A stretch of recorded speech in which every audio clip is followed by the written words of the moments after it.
네, 어제 이재명 대표가 불구속 기소돼서 재판에 넘겨졌습니다.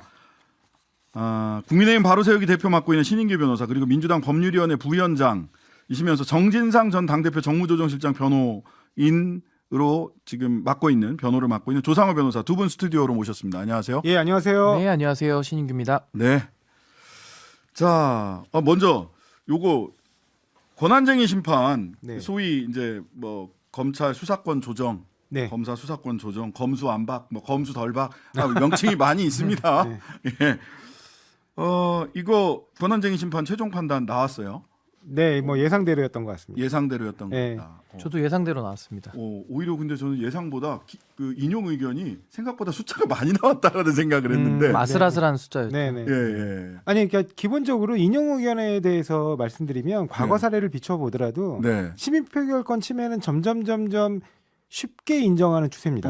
예, 그렇죠. 예, 예. 점점 이렇게 인정하시는 분들이 많아졌어요. 그래가지고 네. 절차를 좀 준수해라 이런 음. 부분에 좀 그러니까 방점을 두시고 계시는 거고요. 네. 그러면 그렇게 해서 이제 통과된 법안의 유효성 여부에 관해서는 과거에는 굉장히 엄격했거든요. 네. 그러니까 엄격한 이유는 사실은 이게 그 권한쟁의 심판은 아시다시피 다수결로 결정하잖아요. 과반으로. 그렇죠. 그러니까 과반으로. 5명만 찬성하면 인용이 돼요. 네. 근데 법안의 효력을 사실상 무력화시키는 건 원래는 위헌 결정이거든요. 그거는 굉장히 센. 네, 위헌 결정은 원래 결정입니다. 6명이 필요합니다. 그렇죠. 근데 이렇게 권한쟁의 심판을 통해서 무효 확인을 구하는 방식으로 사실상 우회적으로 위헌 결정을 받으려고 한 거죠. 받은 것과 같은 효과를 누리려고 하는 거에 대해서 더 엄격한 요건하에 심사를 해서 둘 사이에 그게 차이가 좀 많았거든요. 네. 근데 이번에는 거의 비슷했어요.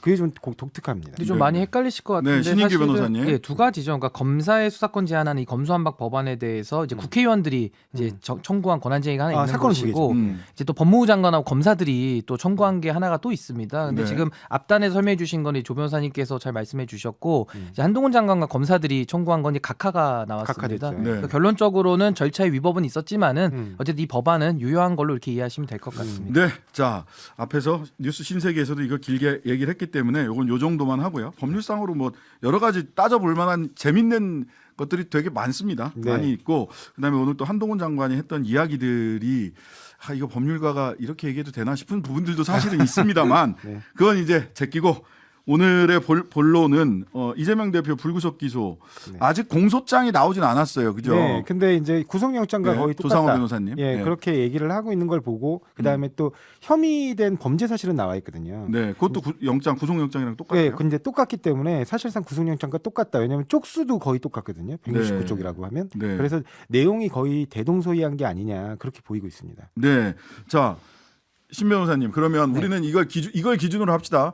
구속영장과 영장은 다들 보셨을 테니까 영장과 공소장이 대동소이하다. 거의 뭐 핵심적인 내용이 똑같다라는 전제하에서 네, 그걸 놓고 얘기를 하죠. 뭐 공소장 없으니까 얘기 못한다. 이렇게 갈 수는 없으니까. 네. 신인규 변호사님 어떻게 보셨어요? 이번 그 공소 제기. 근데 일단은 저는 사실 이제 불구속 상태로 이번에 기소가 된 것인데 저는 좀 사실은 이재명 대표 사건은 많은 분들이 또 관련자분들이 또 안타깝게 스스로 목숨 끊은 적도 있고 해서 저는 네.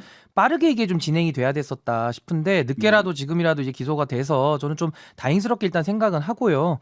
일단은 이번에 넘겨진 그 혐의들을 보면은 결국에는 이제 배임이라는 게 큰 게 하나가 있는 것이고 결국엔 또 뇌물죄 그리고 뭐 부패방지법 위반이나 이해충돌방지법 위반 뭐 이런 것들이 있는 거거든요.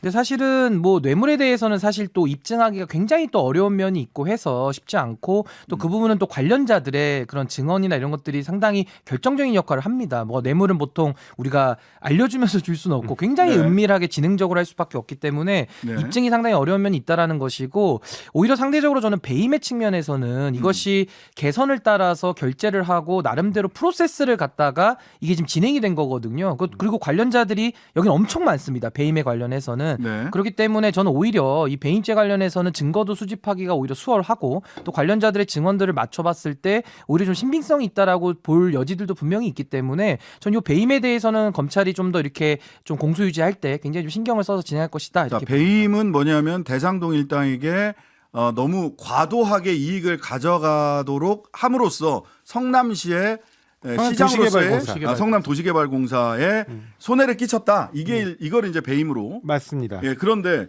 궁금한 것은 이제 변호사님들 오셨으니까 원래 범죄에는 동기가 있어야 되잖아요. 그렇습니다. 예. 근데 동기 즉 이런 재물죄를 범할 때는 배임이나 뇌물 뭐 이런 게 다 재물죄인데 내가 경제적 이득이 있어야 된단 말이지. 그런데 428억은 공소 내용에 안 들어갔어. 그렇습니다. 그러면은 이거를 동기를 이 범죄의 동기를 정치적 이익으로 설명을 하려고 하던데 네. 이게 그러니까 가능해요? 이거를 만약에 거꾸로 얘기하면 네, 조상호 변호사님. 영리기업에서 비교하잖아요. 보통 배임은 다 영리기업 사건들입니다. 그러니까 네네. 영리기업의 일반적인 사기업들에서 벌어지는 일들인데 아마 이 지자체장에게 산하단체 관련해 가지고 배임으로 기소한 첫 사례가 아닌가 싶은데요. 네. 이 영리기업의 경우에는 비교적 분명하게 드러나요. 그런 부분들이. 왜냐하면 배임을 함으로써 결과적으로 회사의 자산을 회사와 이 대표는 분리되어 있는데 인격이 네. 개인 쪽으로 이전해 오는 과정이 있거든요. 회사 돈을 사장님이 먹는 거지. 그렇죠. 말하자면. 사실상. 예. 그러니까 그런 부분에서 이제 비교적 명백한 사건인데 예. 마찬가지로 만약에 이 지금 검찰은 그런 걸 증명하지 못했어요. 그러면 결국에는 검찰이 얘기하고 있는 정치적 이득이라는 거는 이게 이렇게 해서 잘 해가지고 이익을 이제 어떻게든 이제 성남도시개발공사의 이익을 끌어내면 시민들의 지지를 얻을 수 있다는 이익이거든요. 네. 그러면 경영자 입장에서 사기업하고 대비해 보면 기업 경영자가 좀 사업을 벌이면서 이 사업을 해가지고 큰 이익을 내겠다 네. 해가지고 경영상으로 칭찬받고 싶어서 네. 한 거를 배임으로 의유한 꼴이에요. 왜냐하면 경영상으로 칭찬받고 싶어서 모험 사업을 진행했는데 거기서 검찰이 막 꼼꼼하게 따져보니까 한 2천억을 낼 수 있었는데 네. 1,000억밖에 못 벌었다. 네, 해가지고 너는 이거는 경영상 판단을 잘못한 거야. 경영 판단의 원칙에도 예. 맞지 않는다. 예, 그렇게 해가지고 책임을 묻겠다는 자, 거거든요. 재물죄인 배임죄에서 정치적 이익을 동기로 설명해서 공소유지가 가능할 거냐라는 질문 어떻습니까? 근데 저는 사실 뭐 정치적 이익, 그러니까 정치적 공동체나 이런 용어들이 나와서 상당히 이례적이다라고 평가를 하는 것인데요. 저는 네. 이것을 그 배임의 목적이라는 것이 정치적 이익만을 뜻하지는 않는다고 봅니다. 그러니까 예를 들면 뭐 428억도 이걸 뭐 뇌물로 보느냐 아니면 배임 액수로 보느냐 그건 이제 법률 판단의 영역인 것이고 또 아무래도 지금 그 개발 과정 속에서 소위 말하는 김만배 남욱 요 일당들 있지 않습니까? 요 일당들이 사실상 인허가권을 가지고 있는 성남시 관계자 이재명 대표를 비롯한 측근들이죠. 저도 이재명 대표가 어디까지 알고 어디까지 관여인지는 모릅니다만은 네. 결국 이 민과 관이 결탁을 해가지고 한 몸처럼 움직인 거거든요. 그렇기 네. 때문에 인허가권이라고 하는 위험은 공공이 부담하고 이익이라고 하는 것들은 이제 사적인 영역에 있는 이제 사인들이 가져간 것이죠. 그렇기 때문에 그것이 이재명 대표에게 이익으로 이제 귀속이 되느냐가 이제 문제일 텐데 네. 결국 배임죄의 주체라는 것이 자기의 이익뿐만 아니라 제3자의 이익을 도모해 주는 것도 사실은 배임죄 구성 요건 돼 있지 않습니까? 그렇기 네. 때문에 이 과정에서 성남시청이 성남도시개발공사도 만들었고요. 만들어서 거기 황 사장이라고 옛날에 있었습니다. 그분도 강제로 쫓아냈고 그러면서 그 당시에 U2, U1 이런 식으로 해가지고 유한기 씨와 유동규 씨가 그런 식으로 불렸다는 거 아닙니까? 근데 강제로 쫓아냈다는 부분은 혐의 없는 걸로 결정이 예, 났습니다. 근데 당시에 녹취록도 나왔습니다. 국정감사 그 당시에. 아니 근데 그게 결국에는 그럼 직권남용에 해당하는 범죄이냐 예, 자, 혐의로 나왔어요. 아니, 그래서 말만 마치겠습니다. 이재명 쪽으로 다시 예, 돌아옵시다. 아니, 그래서 저는 예, 당시에 김 변호사님. 성남도시개발공사도 만들었고 거기서 유동규 씨라는 분이 기획본부장 2인자 역할을 하면서 이걸 다 틀을 짠 겁니다. 근데 네. 짰을 때 이재명 대표의 지시나 그런 뭐 공모가 없었겠느냐를 지금 밝혀야 되는 것이고 당시에도 초과이익 환수 조항 같은 것들 밑에서 올렸다라고 하는데 이재명 대표는 뭐 보고를 못 받은 것인지 아니 받았음에도 묵살을 한 것인지 아니면 의도적으로 배임의 고의로 범행에 가담한 것인지는 전 재판 과정을 통해서 좀 밝혀져야 된다고 제가 봅니다. 한 말씀 드리고 조 싶은 변호사님. 거는 예. 동기 부분이니까 동기 부분만 하고 다음 예. 고의 구성 요건 넘어가야 될 때가 많아요. 빨리 예. 정리해 아니 주세요. 그 지금 말씀대로라면 그러면 이 모든 그 인허가 사업 관련해 가지고 다 공사가 진행해야 된다는 뜻인가요? 저는 그걸 이해할 수가 없어요. 왜냐하면 우리는 거의 시장 경제를 채택하고 있는 자유민주 국가입니다. 예. 그럼 보통은 공공기관이 이런 수익 사업에 관여하지 않아요. 그런데 이제 예외적으로 이게 수익 사업의 일정 부분 공익적 성격이 있어서 관여할 필요가 있을 때 공사라는 개념을 도입해 가지고 그쪽에 일정 부분 관여하는 경우가 있는 거죠. 그러니까 지금 딱 비교해 보면 대장동 개발 사업은 아시다시피 택지 개발 사업입니다. 네. 우리가 그냥 흔하게 알고 있는 택지 개발 사업이 뭐죠? 4대 신도시 사업이에요. 바로 옆에 분당 신도시 옛날에 그 한국토지공사가 그걸 했습니다. 네. 그러면 그 사람들이 뭘 했나요? 그래가지고 그러면 거기서 돈을 벌었나요? 아니에요. 다 분양하고 그래서 민간 기업들이 거기서 아파트 사업을 했어요. 그러면 왜 거기서 엄청나게 많은 이득을 버는 그 사업을 포기하고 민간의 택시를 분양합니까? 그러면 그거 다 위법인가요? 아, 이거죠. 이런 부분은 다 정책적 판단에 관한 부분이라는 거예요. 자, 그러면 이렇게 됩니다. 네. 고의 부분으로 넘어가면 말하자면 배임의 고의가 있었냐 그러면 아니면은 혹시 그래 무능일 수는 있겠어. 그것도 판단이 다르겠지만 네. 조금 더 돈을 더 그 성남 도시개발공사가 더 땡겨올 수도 있었는데 덜 못 땡겨왔어. 근데 그게 배임의 고의가 또 있어야 처벌을 받는 건데 네. 그게 뭐 그러니까 정책 결정이냐 배임의 고의냐 이것도 굉장히 다퉈질 거거든요. 저 설명 먼저 드리겠습니다. 예. 네. 신 변호사님. 우선 그 예를 들면 기업에서 이 대기업 회장님들이 사실 배임죄로 많이 들어가지 않습니까? 네. 그래서 사실 경영 판단이라고 하는데 물론 뭐 이것은 사실 뭐 경영은 아니지만 행정 영역이라 좀 평가가 다를 수는 있겠습니다만은 네. 우리 판례에 보면은 자기 또는 제3자가 재산상 이익을 취득한다는 인식과 본인, 그러니까 본인이라고 하면 이제 그 기업이죠. 그 본인에게 손해를 가한다는 인식, 여기에는 미필적 인식도 포함해서 의도적 행위이 인정되는 경우에라고 네. 돼 있고 굉장히 종합적으로 판단을 합니다. 그렇기 때문에 이재명 대표 입장에서는 아예 몰랐다, 완전히 몰랐다라고 솔직히 이제 잡아떼야 이 부분에 대해서는 배임죄를 피할 수가 있는 거거든요. 그래서 저는 이제 그 부분에 대해서는 그럼 검찰 입장에서는 몰랐을 리가 없다. 왜냐하면 이 부분은 그 성남 도시개발공사를 통해서 시장에게 이제 결제를 받고 어느 정도 그 인허가권을 가지고 있는 주체가 성남시장이기 때문에 어느 정도 이 부분을 아예 몰랐다라고 하는 게 오히려 더 어색하거든요. 네. 그러니까 이 부분은 사실은 입증을 통해서 결국 아니 저는 말씀드리시면 몰랐을 리가 없죠. 근데 네. 그게 몰랐다는 게 그러니까 몰랐을 리가 없다는 게 뭐냐면 이 사건 사업을 통해서 사업자는 사업자의 이익을 그다음에 성남시는 성남도시개발공사 나름대로의 이익을 얻어가는 구조인 거예요. 애초부터 네, 설계 네. 자체가. 왜냐하면 네. 성남도시개발공사는 당시 돈이 없었어요. 그렇기 때문에 지방채를 발행하려고 했지만 국민의힘 쪽에서 그걸 다 막아섰단 말이에요. 그때 국민의힘이 다수였던 의회에서 그렇습니다. 성남시 의회에서. 왜냐하면 실제로 행안부에서 나중에 지방채 발행 허가까지 받았어요. 그래가지고 독자적으로 공공개발로만 하고 싶었어요. 근데 그걸 막아선 건 사실은 그 국민의힘 쪽 계열 정당이었단 말이에요. 예. 그런데 그 부분을 막아서 가지고 결국에는 어쩔 수 없이 자본이 없었기 때문에 단돈 50억을 내놓고 여기는 50억을 내고 그 예를 들면 그 민간 그 컨소시엄은 성남도시개발공사는 50억을 내고 그리고 민간 예. 컨소시엄은 7천억이 넘게 받습니다. 그리고 네. 최종적으로 투자한 금액은 1조 2천억인가가 넘어요. 그러니까 결과적으로 자 알았으면 배임의 고의까지 진전됐을 수밖에 없다. 네. 알았다고 한들 그게 아는 게 무슨 상관이냐 정책 결정을 했을 뿐이다. 그렇죠. 이런 당연히 얘기입니다. 나눠 갖는 구조란 말이죠. 자 배임과 관련해서 여기까지만 하시죠. 예, 돌돌배인데 그리고 사실은 하나만 말씀드릴게요. 예, 하나만. 그러니까 결국에는 이 변호사들 두 분 모아놓으니까 아주 그냥. 그러니까 결국에는 다른 신도시 개발을 지금 예로 드셨는데 그 네. 자체가 문제라는 것이 아니고요. 네. 결국에는 그 개발 과정 속에서 소수, 그러니까 나무글보다 김만배 일당이죠. 이분들이 뭐 천화동인 이름도 이제 뭐 다 오래됐지만 성남의 뜰 만들 때 뭐 천화동이 들어가지 않았습니까? 뭐 8천만 원 투자해가지고 1,000억을 벌어요. 그거 거짓말이에요. 그러니까 이런 식으로 그러니까 과대하게 네. 이익을 몰아줬다라는 부분이 배임으로 지금 보는 이게 거예요. 왜 거짓말이냐면 자 1220님 변호사 세 분 대화가 너무 어려워요. 예. 뭐 법정에서 잘 밝힐 수 아니, 있어요. 왜냐면 명목 자본 갖고 자꾸 뭐 8천만 원, 3억 이렇게 얘기하시는데 그 남욱일당이 적은 돈이 들어간 건 맞습니다. 아니요. 남욱일당이 부산저축은행에서 이른바 당겨온 종잣돈이 1,805억 원입니다. 네. 근데 성남의 뜰 만들 때는 자, 좀 많은 자, 돈이 들어가지 않아요. 돌아갑시다. 이것도 1년 반 전에도 했던 얘기가 또 나오는 돌고 것 도는 같아요. 느낌입니다. 예, 돌고 도는 것 같아요. 자, 배임 거는 어쨌든 현금, 뇌물 이런 거 찾다가 안 되니까 사실 돌돌배 아니냐라고 하는 얘기 많이 듣고 있고. 그렇죠. 예, 현금의 흐름을 못 찾았어요. 이재명한테 가는 현금의 네. 흐름을. 그러다 원래 보니까 인허가권에 대한 대가는 항상 뇌물입니다. 네, 네. 돈이 안 들어온 거는 맞는 것 같고 아직까지는 증거가 없어요. 428억에 대해서도 기소가 안 됐고.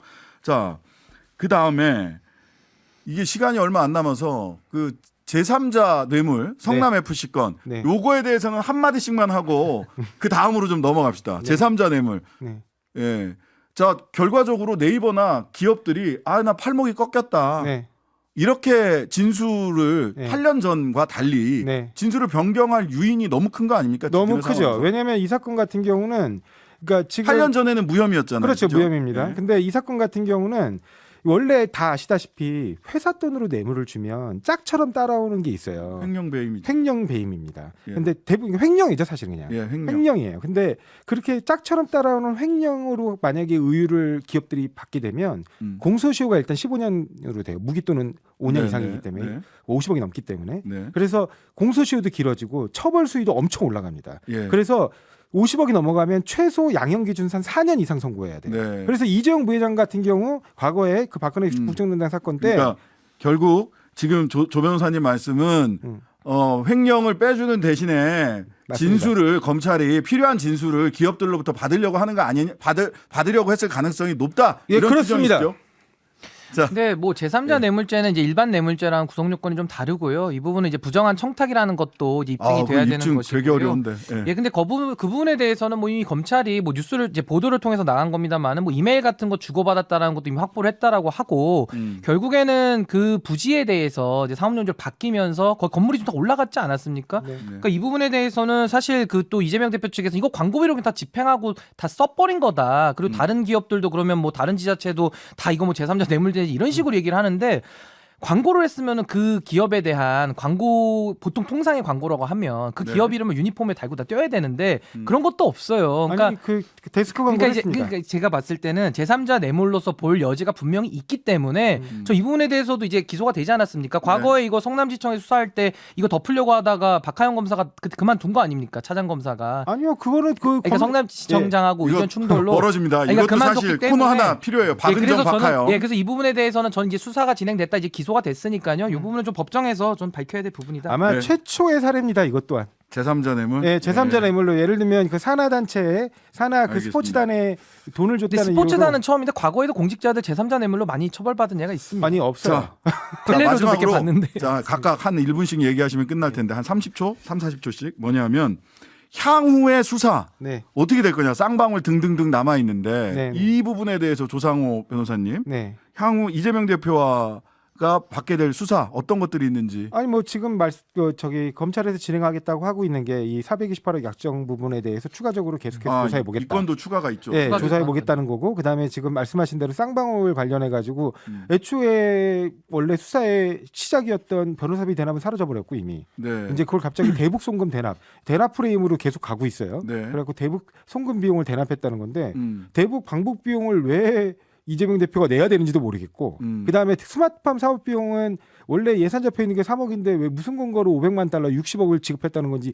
알 수가 없어요. 네. 그러니까 그걸 근데 어쨌든 하고 있다라고 하고 있습니다. 근데 네. 그 부분에 관해서 지금 전혀 증거가 안 나오고 있어서 네. 22일 동안 그 이른바 전대미문의 압수수색을 벌였죠. 경기도청 22일 상주 압수수색. 상주 압수수색을 예. 했습니다. 그래가지고 6만 5천 건이 넘는 문건을 가져갔다는데 한번 보죠. 그것도 한번 봐야 되고요. 네, 네. 거기다음에 정자동, 알겠습니다. 예, 그다음 정자동, 백현동 백현동. 하고 있습니다. 많습니다. 예, 그거 어떻게 될것 아니 뭐 같아요? 백현동 뭐 다 많은데요. 저는 일단 예. 변호사비 대납 말씀드리면 쌍방울 관계 속에서 결국 이화영 평화부지사가 지금 구속돼 있지 않습니까? 네. 2인자였죠 당시에 경기도 2인자였고 이 부분에 대해서는 결국은 밝혀져야 되고 이 변호사비 대납도 뭐 국민의힘이 고발해서 시작된 게 아니잖아요. 결국 대선 과정에서 내부에서 그 내막을 잘 알던 분이 결국 고발했다가 이제 돌아가셨지만 그때부터 시작이 된 거거든요. 그분은 아, 저도- 내부자가 아닙니다. 아 그러니까 네. 근데 저희 쪽 지지자 사람은 중에 한 아니고. 명이죠. 자, 그래서 저는 네. 이 부분에 대해서는 어쨌든 저희가 시작한 것도 아니기 때문에 결국은 15초. 이 부분도 쌍방울이 결국 대납했다는 의혹에 대해서도 이거 기소가 됐으니까 이제 기소될 거니까 해서 이거는 법정에서 밝히시면 될 것 같습니다. 자, 언제까지 이재명 대표에 대한 수사가 이어질지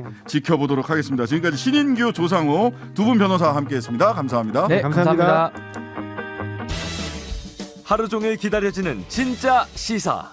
평일 저녁 6시 5분 신장식의 뉴스 하이킥.